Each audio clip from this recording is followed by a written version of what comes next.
ऐसा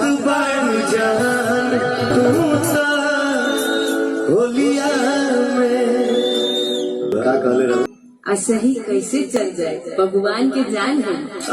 तो गाइस जैसे कि आप लोग देख रहे हैं अक्षरा सिंह और पवन सिंह फिर से एक साथ स्टेज शो पे आ गए हैं। और मैं बता दूं होली गाने का जो है ना ये रिलीज करने के लिए एक साथ ये दोनों लोग स्टेज पे दिखाई दे रहे हैं। और मैं बता दूं ये स्टेज शो होगा ये हो रहा है अपने गोरखपुर में। और आज के ही तारीख पे कल जो है इसका एल्बम लॉन्च कर दिया गया था कि 6 तारीख को हम लोग आ रहे हैं गोरखपुर, आप लोग आना ना भूलिए। और गाइस मैं बता दूं तगड़ा होने वाला है। भोजपुरिया क्लिप जो आने वाली है ना अक्षरा सिंह और पवन सिंह का, केवल इनका ही नहीं एक से एक सुपरस्टार यानी भोजपुरी के बहुत सारे कलाकार जो हैं गोरखपुर इकट्ठा हो रहे हैं। अब जैसे ही क्लिप वहां से आना स्टार्ट होती है आप लोगों को वीडियो मिलेगा तगड़ा तगड़ा वाला कि क्या हुआ कैसे हुआ। तो गाइस मैं बता दूं आप लोगों के चैनल को सब्सक्राइब करके रखें, लाइक कर दें, कमेंट करके बताएं कैसे लगी। और